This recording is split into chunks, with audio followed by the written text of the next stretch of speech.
Président Denis Lessi. Mti. Moi, Moussagata. Bon. Non, ça va.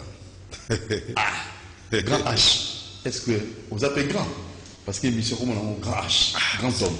Habité, ce Bengi. Grand, c'est que Naza. Parmi les grands, Denis Lessi Fazali. Bon. Naza attendez. Naza lit. Naza. Naza pour Naza l'histoire. Mais Naza continue à écrire l'histoire à Congo. Dans le niveau prophétique, dans le niveau à Bonzambé. Dans le niveau à Bonzambé. Le lot d'abord, il continue l'anniversaire d'Angaï. Bon anniversaire. Oui, merci. Oumeli Petro. Dans mon salon. Oui.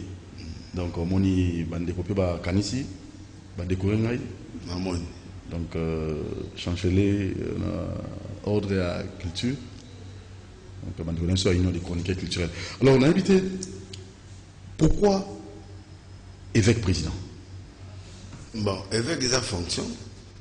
Le président est allé responsable pasteur dans la confession. Évêque a sentinelle, moto a battu la bampate, même to a battu la pasteur.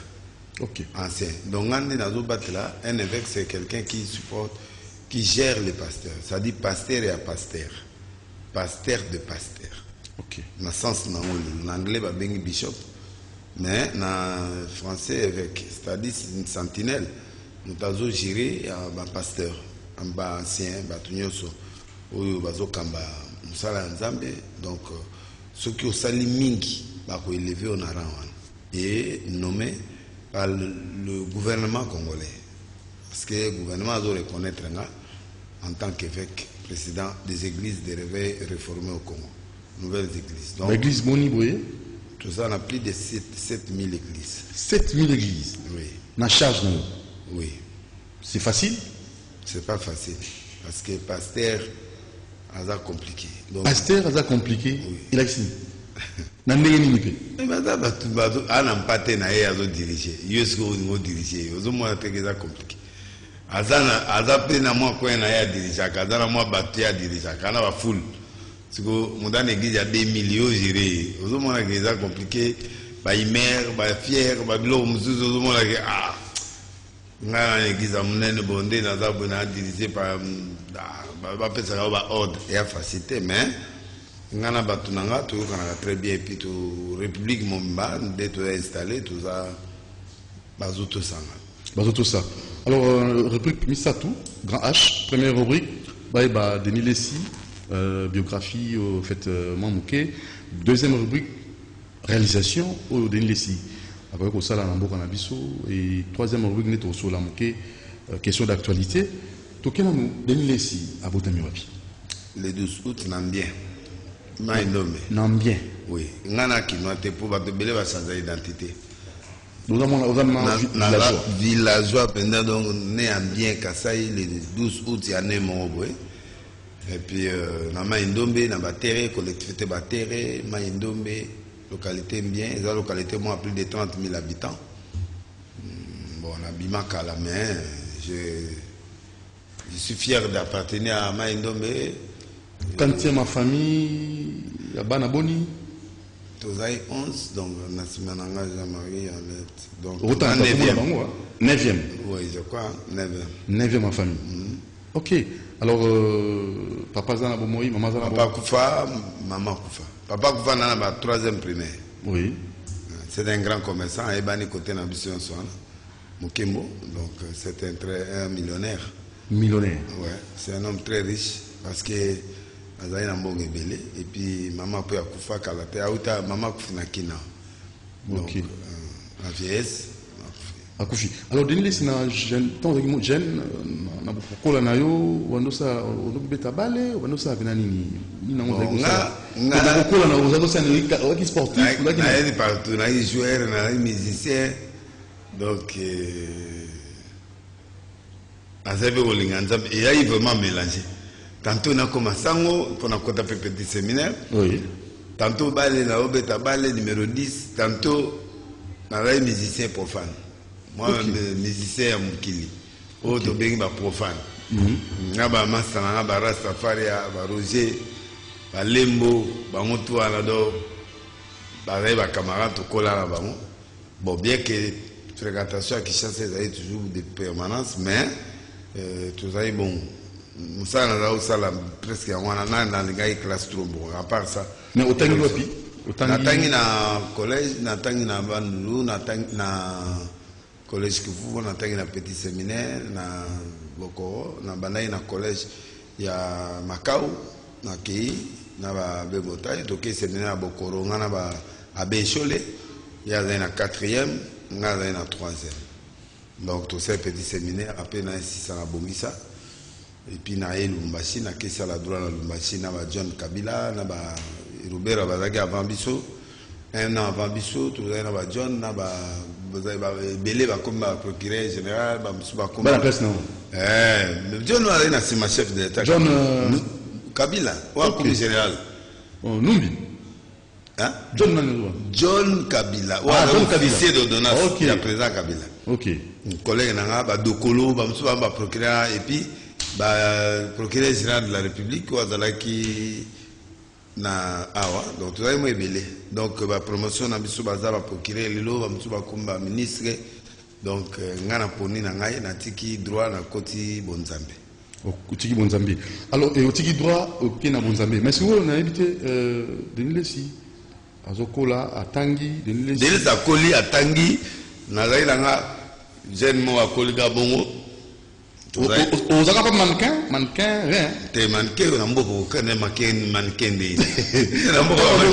non dans la zone là c'est ça trop banda pour moi donc un peu sapeur oui parce que dit musique il dit nani wana oui tant on a continué na petit séminaire de ce que maman mentalité changer comme zonga normal après na yeko yakin na tangi na lumumba na kimi lisusu na zongi mboka. Ok. Parce que quand on a commis na kin, en 1980, bazunga ba meminga na prière na yo bongo la moté mais pas frère Oton. Ok. Oton na comité urbain na Gombe. Po ba te belé ba auto no père spirituel à délélation à outa parcours na nga ngwana, quand on a commis na comité urbain na Gombe, et rwanda comme ba groupe de prière.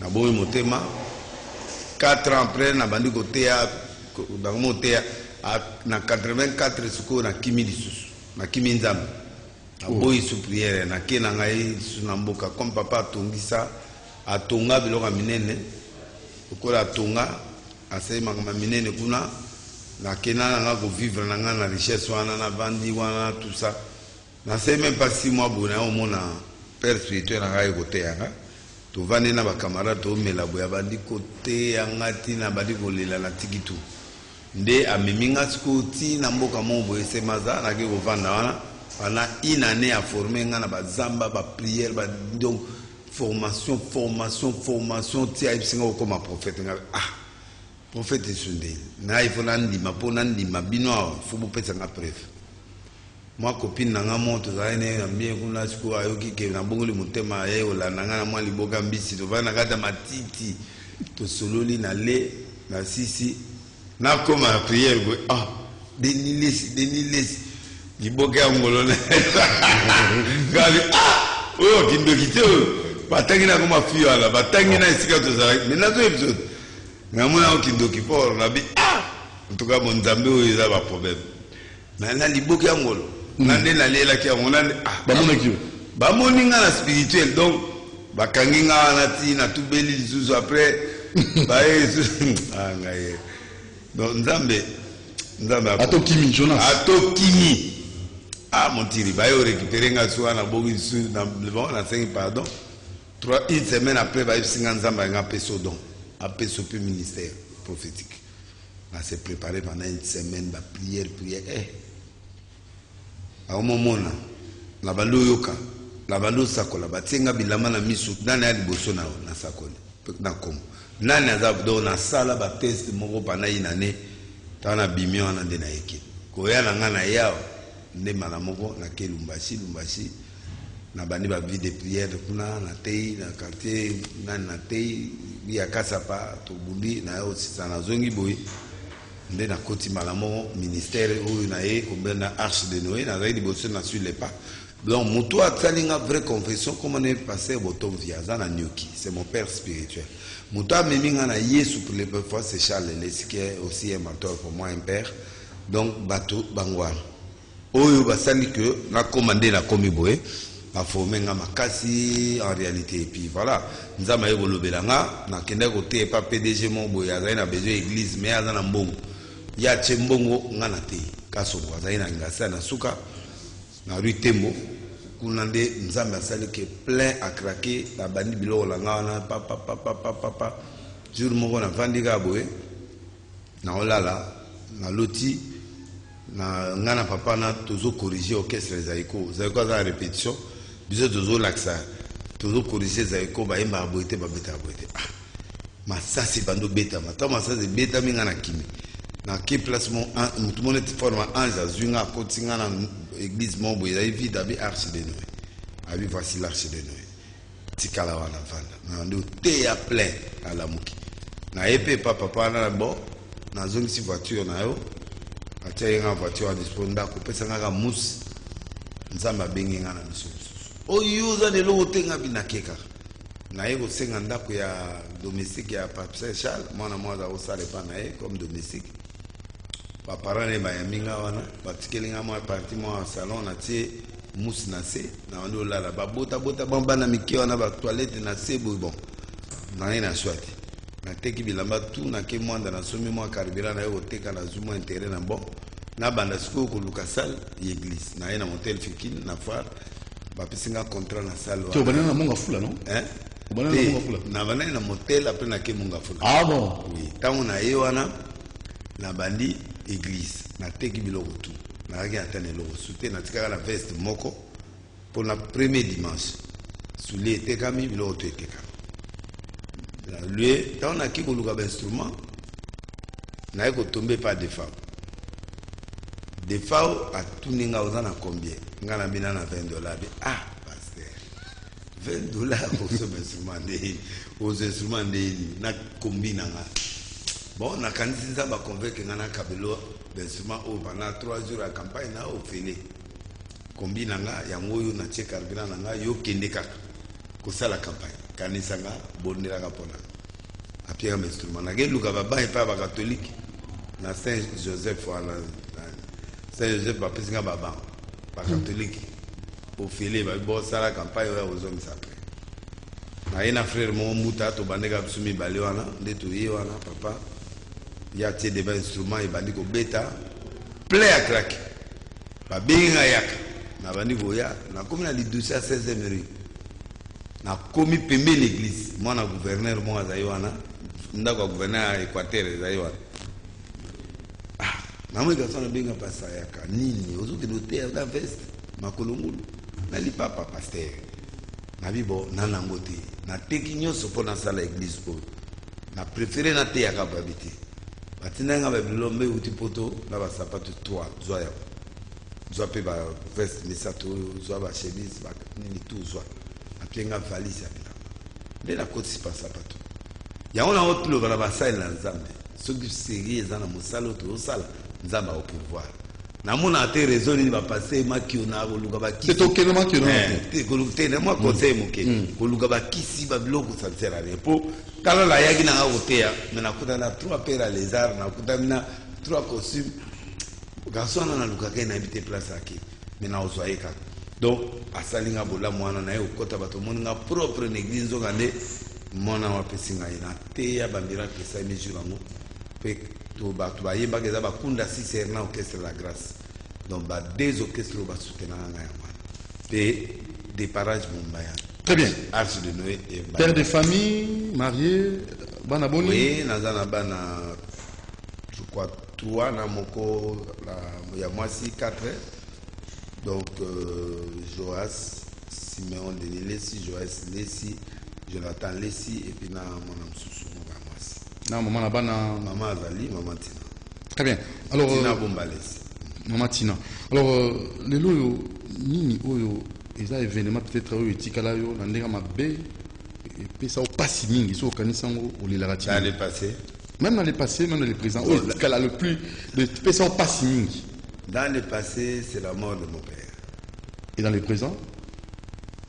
Akufa dans la troisième primaire. Voilà les passés. Les passés. Dans le présent. Dans le présent. Évidemment, moi, ça la roue passe sur condition. Il y a eu une période, il a traversé du désert là, où la famille croyait que supporter.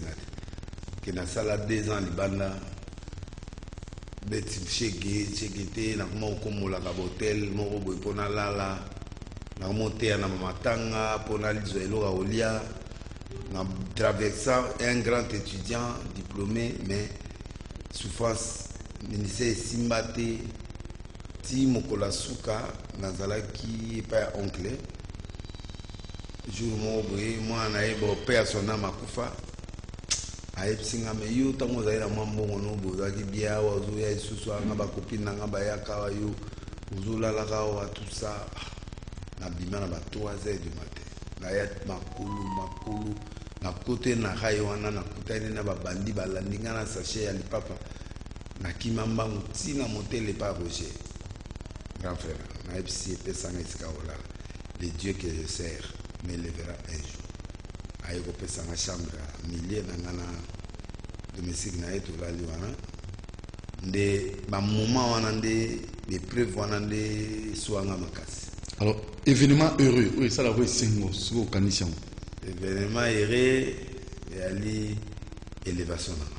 Élévation. Oui ça m'a consolé. Et consolé. Des gens tomolinga oui ça m'a consolé magé bundi pe bitumba ebele mais du fait que Dieu m'a élevé. Na kendage pas grande sœur na za oteya très bien na oteya na sali que na somi ici église na sur le pas na yepe na somi si maman Rose au église au babotoli wana ozana en face na lemba na moni salmo ba place mo ba mole la bible bezaka a construire wana biso ba to construire ngoto tongi malheureusement propriétaire ayo kufa bo bana ba compliqué maman Rose mais en tout cas comme un état de droit je crois le dossier on a série fois là ndelango alandelango très bien oyo atikali eza oyo aza conseillé par le président Félix et je crois que akomi pe kodiriger équipe moko je crois c'est la même famille donc ça ntango na komi na prière wana nakutani na prophète moko Emmanuel Lumbu aza koteya bonga na yebi nga na ancien ntango azoteya wana atelemisinga mosakoli abandi osako maman vous avez kende peso offrande na boudé pour na zaï période wana donc na kondima n'importe qui te oyaka oloba alobi na nga okoma grand na monde omema bavant na mpoto mpe awa nzambe aotombolo na niveau moko okoma ingra yango na kamwa bato yango basakola ya biso asakola vraiment a Manuel Lumbu okoma wapi ndeko na nga Ndumbu Erwana Lumbu apeli ne sakole azopesa pesa une semaine après na vani na arche na kati ya pasi boye na mona mutu moko aye komona nga abi ala dimla makakika ibaki de nga na bangi na be oh moi ba brigadier akala baza olata boye ezi soda ode ni ba ozwanga lero na batami mutu mwa mdimi ke na ndeni lese asololera bango abite mutu mungu asakolaki azumilaka nde atindeli mbongo alozango na masaba nde première fois na mona mbongo na vida asololera mokonzi wana nasakolelaki ye konzi wana atikalaki na $20 na poche na veste moko aza ozela so Kabila pera nome ye akoma so nani apene wala ta veste na epsie na qu'il t'attend on a benga papa yo comme mon konzi dans 10 jours zo comme mon konzi tala c'est mes $20 nzamba l'action tika na $20 mo na elaba agangi abi des prophètes nzamba yebi na tika la 20 quand moi kende juste ekende na veste mo na tika pona lata mo ba nomenga na bi nomination ezo ya desiko dans 10 jours ya umam pas Kabila père nommé général azai major comme maman général ayelinga na butu na beniringa na butu na ndako après ayeko pa mama butu na ebisi ayeko tindelanga mbongo na foni siko à partir ya Marsaboko papa 3 sacs à mbongo na kena les châteaux président basandelanga tala ba dollar démarrage à vie na yango Donc mbala moko na buki ars na tongi mbala moko na bandi ko bongisa nde nzambe a to molenga ti lelo. Donc eza parmi les événements oyo et puis singa esengo et puis j'ai eu l'événement na kepoto aitsanga pe voyager na poto na moninga l'église pour papa moye basuli etenga mo ba tuna nga le sio bien amusa ta c'est bon pianga ba photo na un papa nini o na senyo mbongo te na hotel office pa ke o senga visa ba pesinga visa on tue papa mo raboya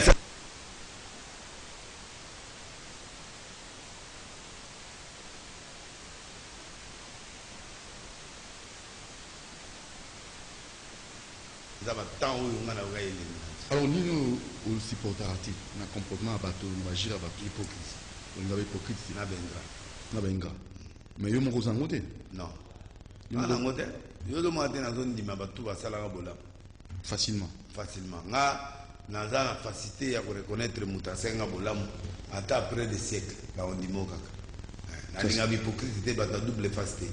Alors nous na mingi comme plat soit lambiango donc pondu mbisa mai makaku pondu mbisa mai makaku mboto libuma mboto wa jaune do le long fort na mutu waso nani na fufu to na fufu be na kwanga ok o kwanga la muboko ya biso ba mona na gawa te na kwanga mingi semul. Ok, alors Nino, c'est programme télévision, c'est pas un mingi parce que vous avez une chaîne de télévision là. Oros ngara mingi programme. Même dans ce côté, nayo na fi ngara mingi cinéma ou ngara mingi cinéma. Ba film d'action ou ba film d'action, ba film de 24 chrono. Regarde mon zondo bano chango trop. Alinga on trop. Donc na mona display à Jacques Boer do biloka le sala nga bien. L'exploit. Ba exploit là yo na lela on fort. Inspira ngai. Que je peux aller foncer même là où il n'y a pas de solution sur ce monde. Très bien. Alors, ok, dans la deuxième rubrique, réalisation de Nilesi, Nin Sosala.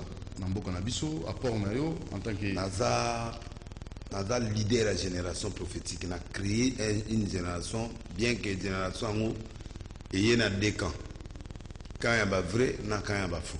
Mais c'est lui qui est le leader ou a même prophétie na TV, les Zanga.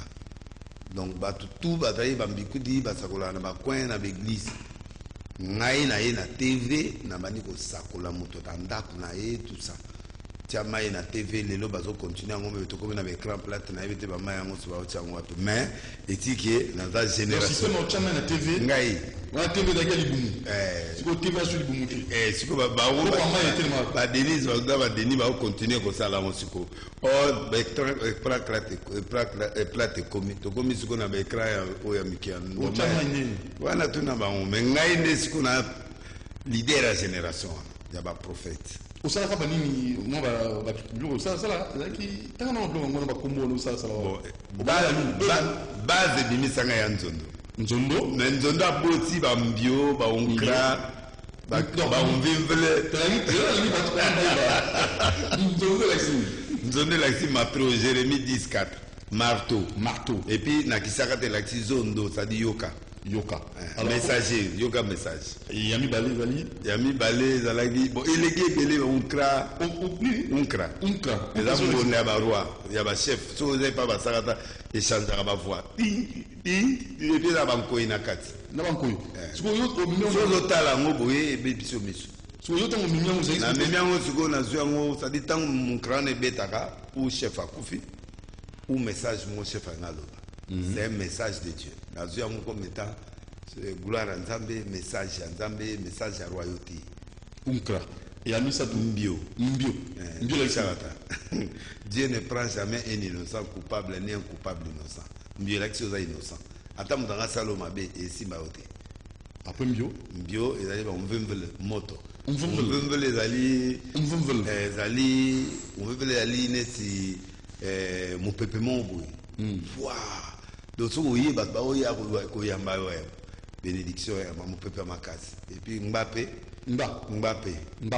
ezali termitière termitière ba fourmi tout ça ba bomba karene na bango na kati de ce moment on protection ouais donc la bimisa ma biloge belé ba onkra ba Mbappé ba umvimvele ba nani oyo to silisa siko eleki mo ebelanga mona mobosa donc nyonso na bana ya nzondo siko na bimisi ya sika ya sika izani kebanje nini kebanje nde siko doublir ya nzondo siko ye na seconde gloire vent moko siko ebandi mwende na mema nzondo wana stop siko premier gloire esili bato babosa ndelesi na beti 7 ans na bimi na nga te tvt loko mote na bani ye mpona luka vision ya sika nzambe ayopesanga ane oyo siko kalami ete kebanje kaka kisaka taka mpona osala olakisaka taka era honore lang nanga ozohonore lang na honore baparent oyo babotanga nazohonore tribu nanga nazohonore mai ndombe parce que naza ambassadeur na bango ambassadeur na mai ndombe alors sikoyo nayeba sur le plan social est-ce que vous allez prophète opesi bato vie opesi bato misala nayebi oui naza na école privée école privée oui mais nalingi eyebana teke eza yanga mpona bataxe non bafutaka na bango na na baécole. Ah bon? Parce que l'œuvre sociale, c'est important. Oui. Peut-être que l'église catholique, oui, oui. Dans la fondation, on a un chèque déjà plus de 20 dans la poto. Ok. Oui, Baroya. Dans autant que ça va. Bana oyo bayebanité orphelin baza na kati ya ba université l'école na internat basé belé o nazoganga te naza na Nzondo TV naza pe mokonzi ya chaîne moko international oyo ezoleka pe na Congo awa na Canal Plus po bato belé bayebi yango te mais nabombi kaka titre et puis nasali mwa biloko ebele papa napesi naza mwa société mo pe esalaka mwa misala ebele na mboka oyo na anonymat mais yebani me nga na bombani kaka epesi mpe bana Congo misala ebele nga moko nasomba baeglise ndenge eza na ba arche de Noé na cotisant na motu te net arche place eza na nga mo nasombi instrument nasombi biloko tu église nasombi bakiti nasombi tu natongi eza na ba arche nyonso place eza nasomba toi jamais locataire ya ba arche donc je crois que na moi moké nazui j'ai fait ça na Nzondo TV eza pe na ba région Nzondo TV pe eza kuna donc ba na nzambe pe bazui misala ebele pe bazo vivre na ba école wala na biloko mosusu.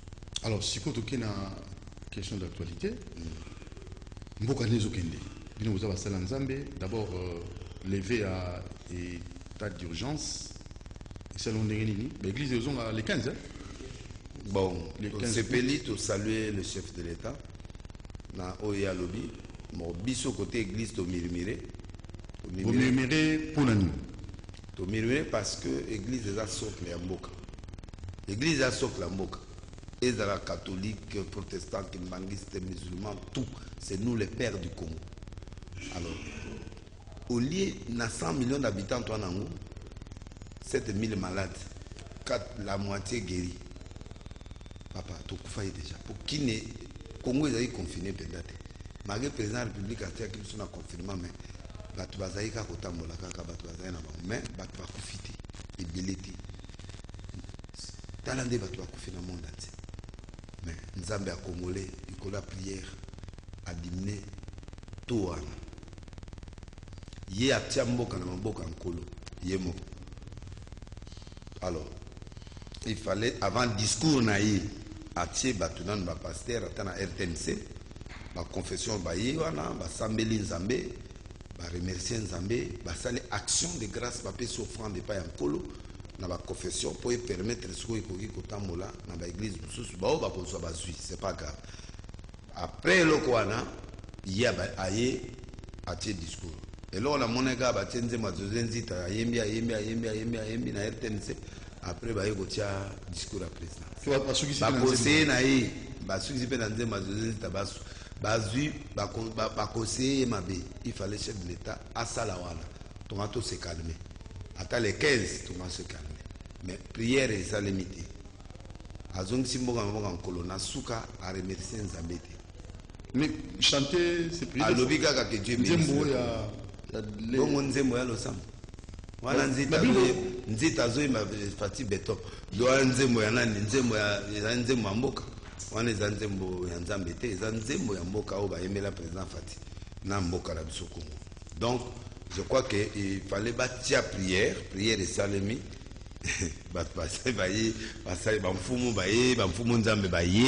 Cardinal Ambongo na Sonic Afuta tout ça, ça y prière.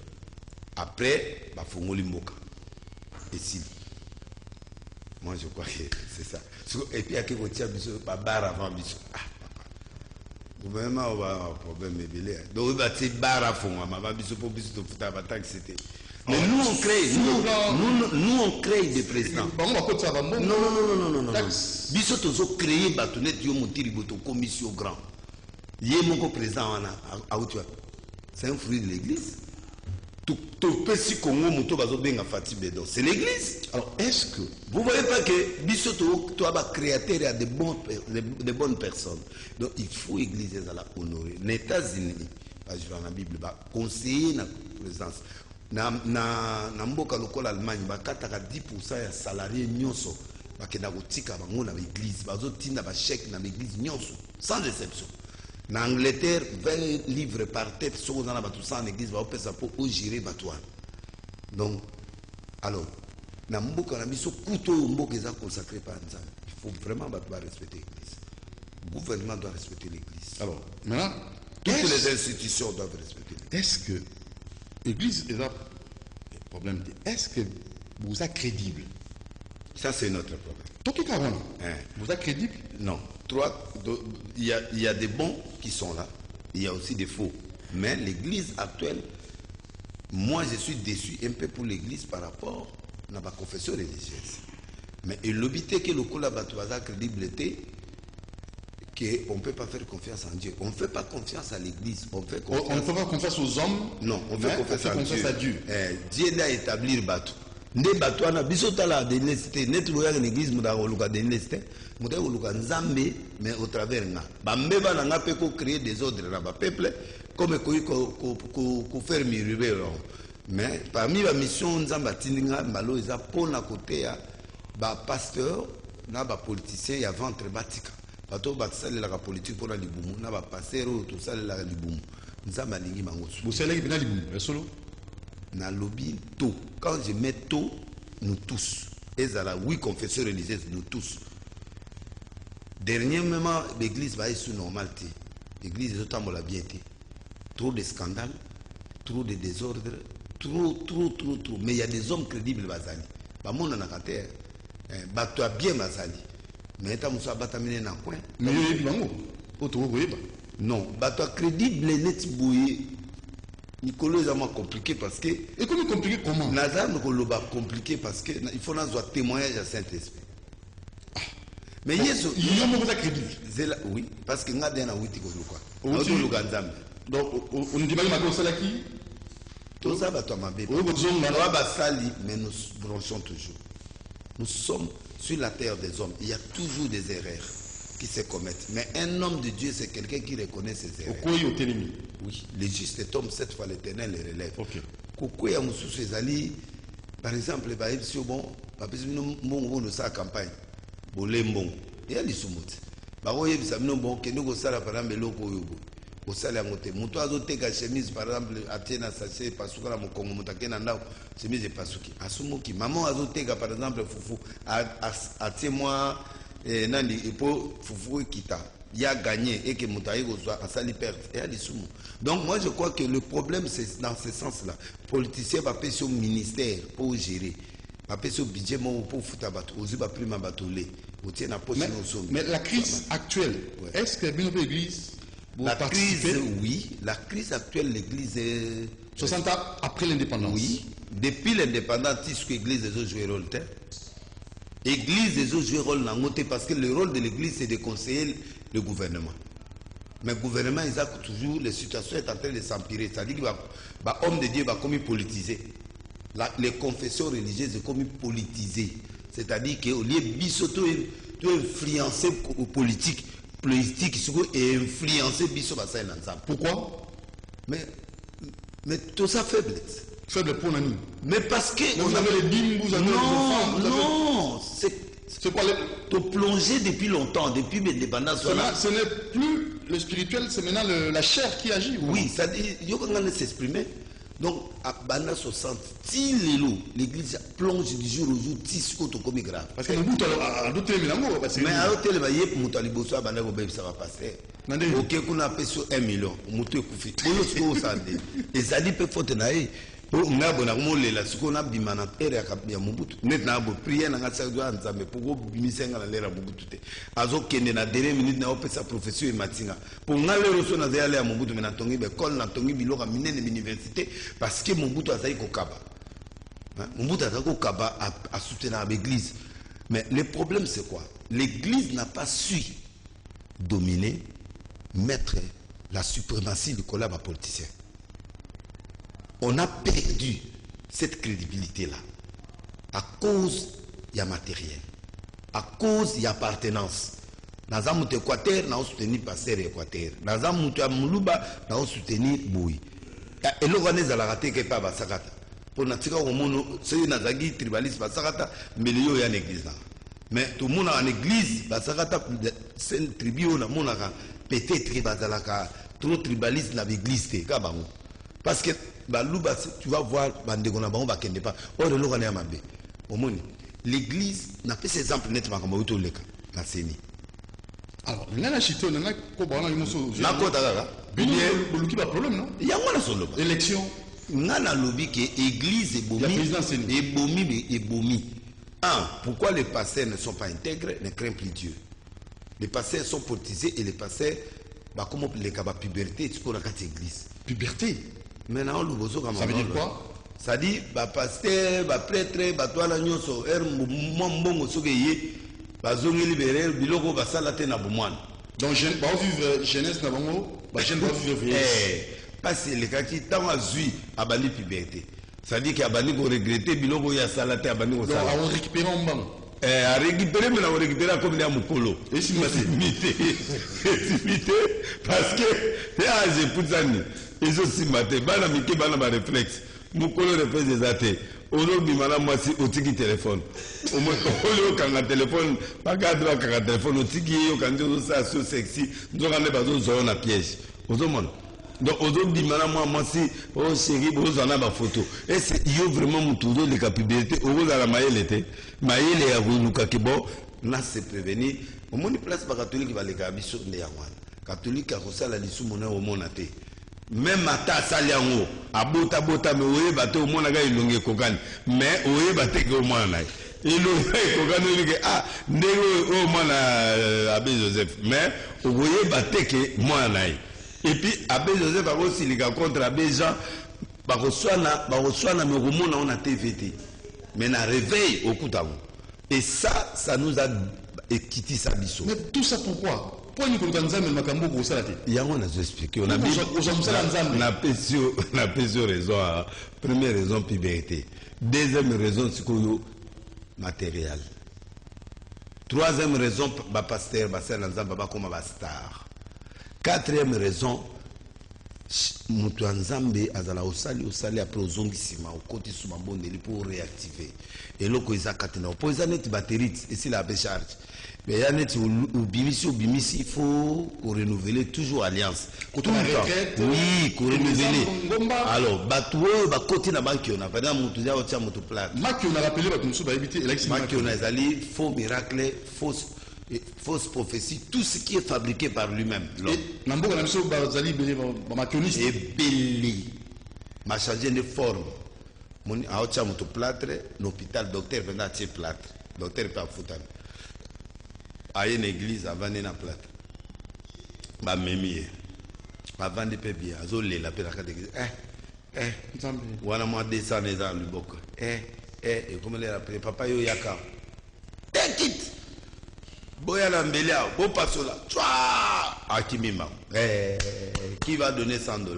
Bah, mon élo, on a pas payé là. Au côté, on a $20,000. Problème est athée. Mais bon, on est un bon amabé. Bon, on est bien mal acquis.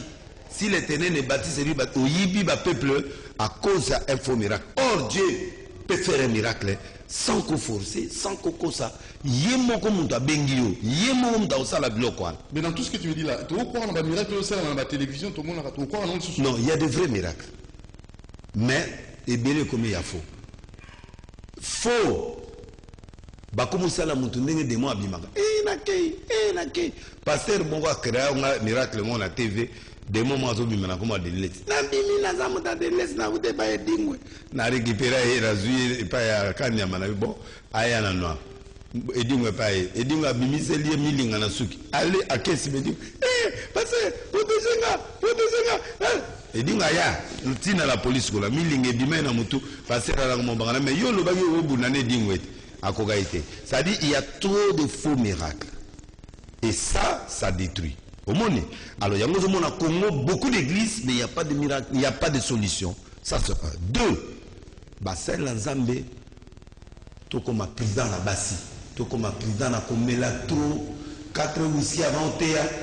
On va passer à sauter dans le podium au cas où nous sommes tous en train de faire donc il faut qu'on a énormément pour tous en souci à peuple souci à Mboka ba passer les délais ba kuita mtupona ngaba quand c'est délai ça na kisi délai ça zabou non moi je suis encouragé qui cherche Dieu et n'a pas couragé tout simplement j'aime Dieu et je suis courageux na affronta kabilo mtusu na courage oya ko kufa pa maliko na ngai ngamo na zolo bilo na tete na koma lokola délai.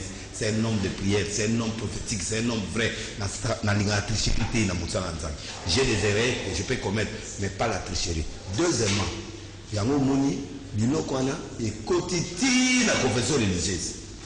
Confession religieuse, parce que confession religieuse est comme un agenda caché. Par exemple, là, on a caché. À tout vous proposer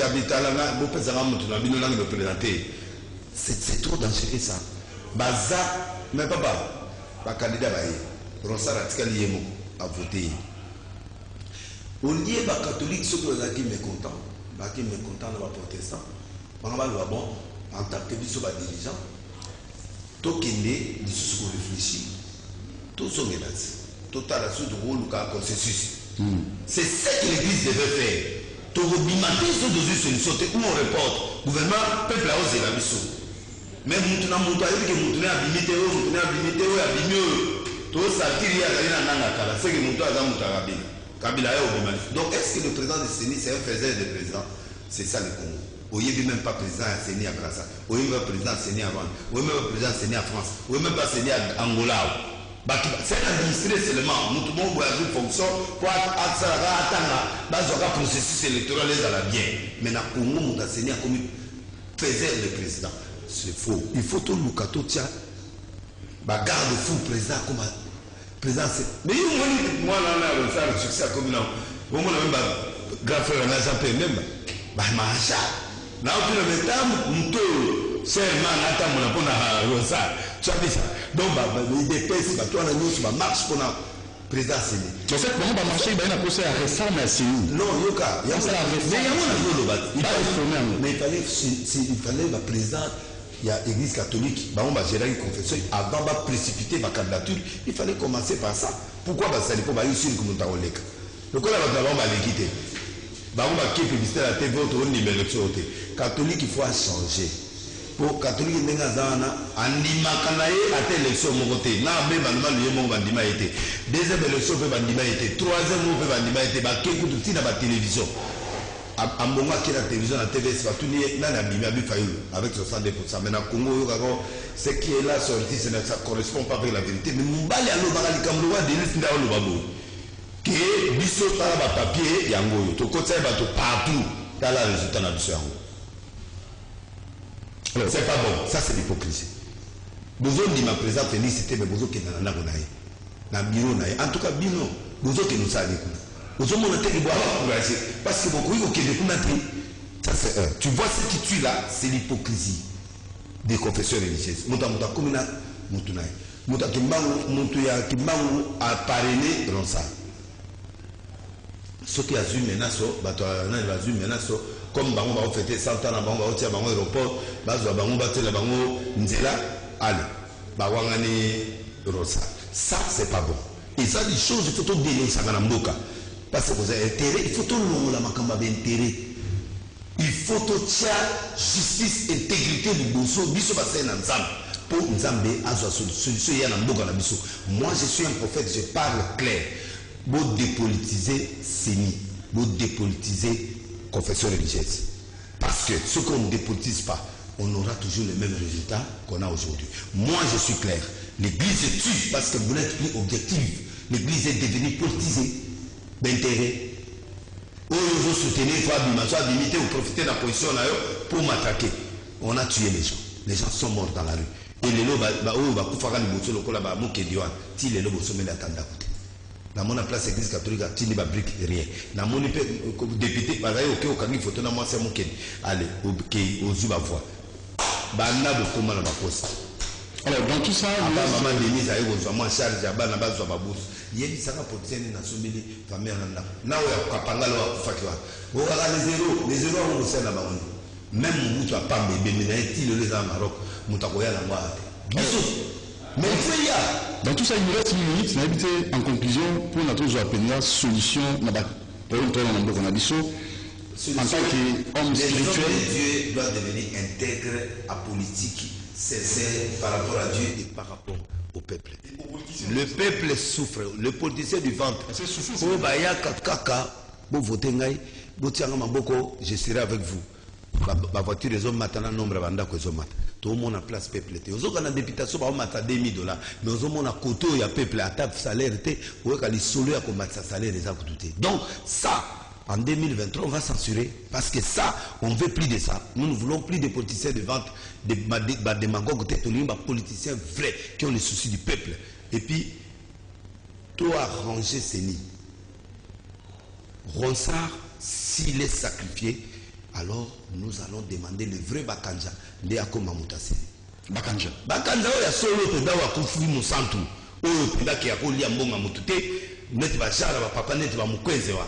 Po muto nga na komona tuko zaka papa na mukwenze. Mais si ba politicien ba ko mukwenge ba ko ngaya te. Po asa strict. Alors ba ko luka ka ba infiltrer biso mutu mobo. Or mbalo so bo infiltrer. Biso pe to koyeba to koloba. Alors bozo muto asa net. Awuta wapi akota lola awbima na mboga ni. Bon, moi je crois que tout réfléchir sur ce domaine. Bon, et pour finir, Nadigi Mobuta Zonga. Mobuta Zonga. Parce que prophétie mondiale va passer avec temps Mobuta Oyate. Le pays ne déconnera pas. Parce que Mobuta est chef. Namboko. Mobuta Sali Boulam. Papa est ma côte héros national. Papa est musicien. Pour le à Teki, musique n'a pas besoin de Bokanti. Bon Mobutu. Mobuta Tonga parler du peuple au Tilelo. Tout ça là, stade de Marty. Bon maréchal à maintenir l'équilibre et à paix pendant autant d'années. On lui reconnaît ça, même s'il était dictateur, d'accord. La dictature est en train toujours de continuer. Il y a toujours des petits morceaux de dictature. Ben là, le 60, c'est l'élo. Donc moi, Congolais, Africains, toujours dans la dictature dans les autres. Mais nous ne pouvons pas prendre compte de ça. Bozo Gisebe Mobutu. Azalakana ina papa Tsengedi, papa Sayi Azao. Tikali nzoto Lumumba bapia bisata mino ya Lumumba o eza kuna na Belgique tolela yi de bateau tout faut bazonga ezali Lumumba na yena Mobutu. Et ça va impacter sur quoi? Oui, ça va impacter dans la loi spirituelle parce que c'est un chef qui a dirigé tous bazonga Sophie. Et qu'on soit pas décollage. Papa, nous sommes le Congo, le pays de la révélation. Atika la libanda pour asali mutune. Yebi sanga o bino bo salate oyo ke Mobutu asali oyo bino mo salite. Nous continuons à kanganga mutuna kaso. Mon continuons à asala ngwa dictature ka. Mon continuons à alia kama loko.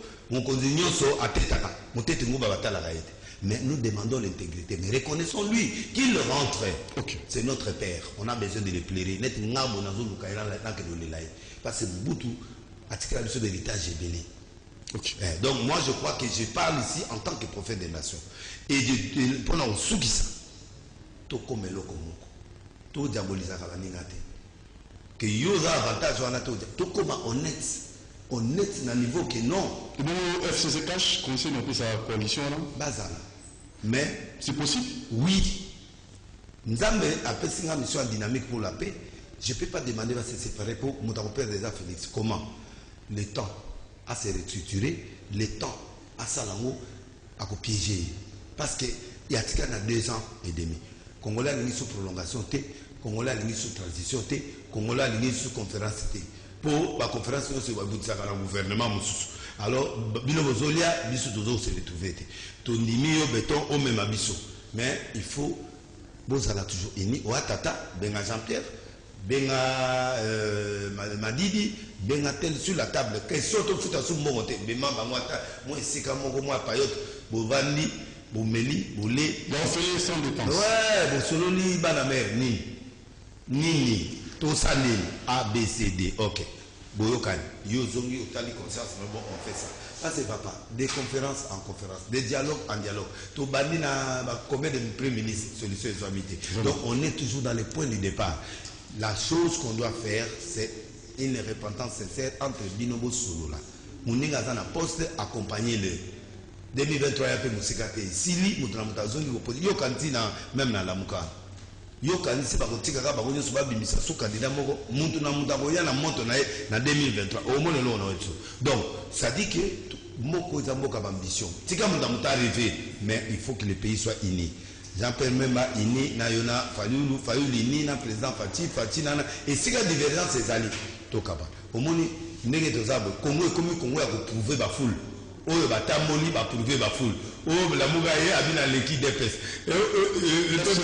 FCC aye na suka kaka ya batu nyonso ba makele les aya bambo suka banda bana bino nyonso oga batu aolela oh pesi zo transporter oh pesi donc quelque part toye pona mbola tsabiso ba foule te tozana posa ba frontière oyo ba boto libiso na ba pays étranger to tamula pona bana bakene ko komisa na kati armée to kota na armée to bundela Congo na biso ba prix mata to marcher pona ba prix mata to marcher souté pona biloko ya baronsaro wana l'église le confesseur religieux peut gérer ça yango to senga ba gérer loko wana basuisa malam ba gérer yango na ndenge honnêteté na ndenge ba sentiment te ozamu na tendance à cacher linga mutakasha tendance à FCC azala tendance IDPS mudaya wa to lingité to koma honnête et le Congo. Merci président évêque président Denis. À la prochaine occasion. Nakolo belo kasuka. Oui. L'église ezo fongoma le 15. Bana arche bato ba olandanga makele les ozonga parti à les 16 wana kili to na dimanche et ali kama na ebelo ko se ba jour wana te soki mutako kufa ko se kwa so neli donc bozanga te na aspo bolobaki na limwe na yepe na kuta te loko te na kutikaka eloko passé mukono asala ki wana comme na oni soki ve patotiki makele longa na kuti na mboka nde wana alors mbalo suko makele les zongi na ndenge ya mukete rendez-vous na mboloko 87A na Tongo kuna na Arche de Lyon na Matete esika mvuluzi ke banja so bana makamu na ye na talibino na miso o asili to monana o mona makamu na ke banje eleki kutuna nzondo yaki ata mwa 1% mbalo ya 120% pour Kinshasa to memango likolo na minute oyo makelele ezongi motiri pona zonga pona mon émission isilité na yo moko to ngo poser ka question sur meta isili dans la zone là c'est même possible très bien on continue tu as raison merci na président merci na Denis Ndingo disposer tant pour nous répondre à l'invitation merci na Moron Jambi na réalisation merci na Lenka Bongo la coordination na Moulipe Romain Makonda Bruno Nzinga Christian Banjolo bien merci Kifu.